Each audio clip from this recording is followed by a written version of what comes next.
For this list, we're looking at the everyday things we do that are hurting our planet. These can be shopping habits, eating habits, or using toxic and harmful materials without even knowing it. I'll take you on soy. Number 10. Sending biodegradables to landfills. This is not so much bad for the environment as it is a missed opportunity. Many items we throw away are better suited to composting than a landfill.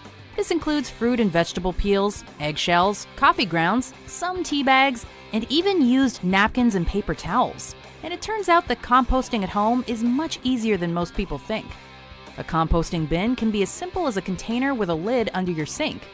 Once you see by how much composting reduces your trash volume, you'll be amazed. And gardeners will love the high-quality soil composting produces.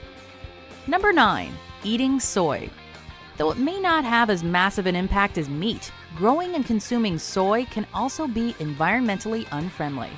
Much of the soy in products like soy milk and soy tofu may be genetically modified, which is already a controversial issue itself. Who decided that everyone here likes tofu in the first place? And what is tofu anyway?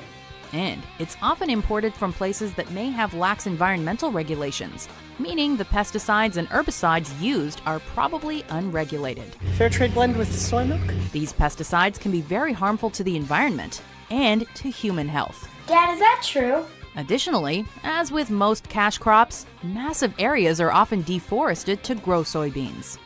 As an alternative, try choosing soy that's not GMO, and other protein substitutes like chickpeas and lentils. Number 8. Using shampoo and soaps with sulfates. I wash my hair with the Don't Foam the shampoo.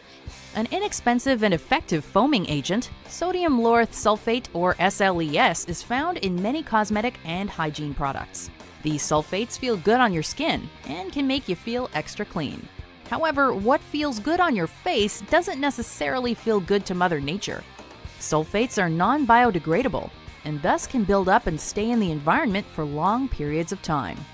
They may also be contaminated with traces of 1,4-dioxane. This substance is labeled by the EPA as a probable human carcinogen, so buyer beware. Number 7. Washing your face with microbeads. Used for removing dead skin cells, plastic exfoliating microbeads are terrible for the environment. These tiny plastic products are found in facial cleansers, toothpastes, and many other hygiene and cosmetic products. The beads provide some grit to cleansers, which helps the cleaning agents do their work. But microbeads are so small that they pass through sewage filters and end up in lakes, rivers, and oceans. Once there, these plastic pieces pollute the waters and are consumed by fish and other aquatic animals. Humans may also ingest them accidentally. In fact, they're so bad that the U.S. signed a bill to phase out the selling and distribution of products containing microbeads by 2018. Number 6. Throwing out your ink cartridges and batteries. Biodegradables aren't the only things that don't belong in landfills. Common household batteries contain small but significant amounts of mercury, acid, lead, nickel, lithium, and/or cadmium. When a battery is thrown out instead of recycled, these chemicals will slowly disintegrate their casings and leak out into the environment, leading to contaminated soil, water, fish, and birds. Likewise, ink cartridges contaminate the soil and can cause long-term problems.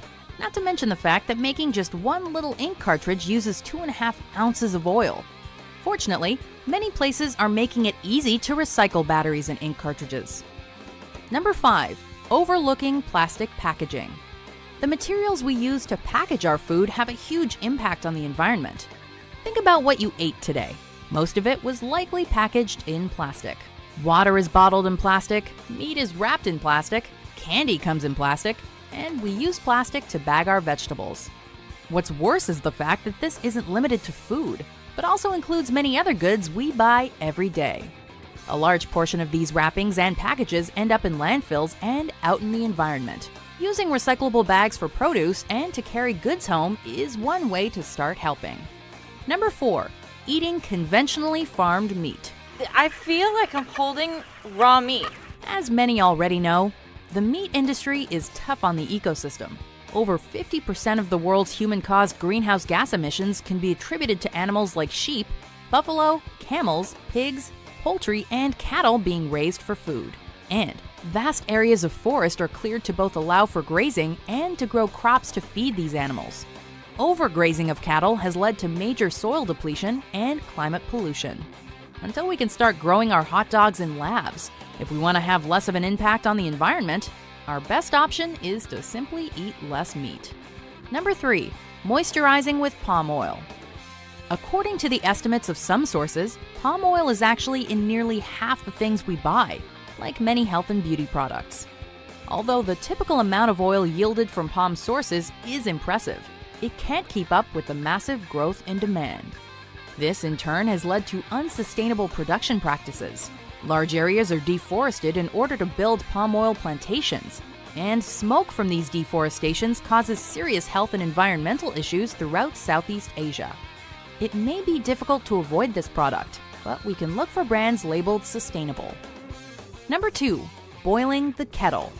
Most of us love coffee and tea, but most of us don't know that to boil a kettle of water actually requires a lot of power.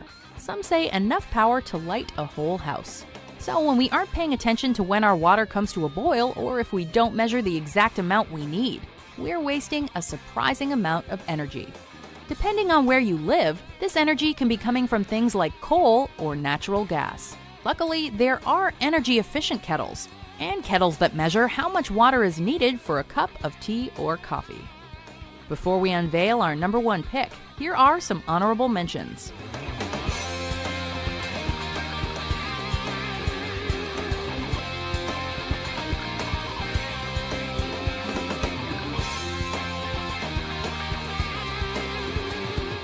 Number 1, buying jeans. Jeans are the clothing choice of millions because they look good and they're comfortable to wear. But do you know how many resources go into making them? According to Levi's, more than 3,700 liters of water are used over the life cycle of a single pair of jeans.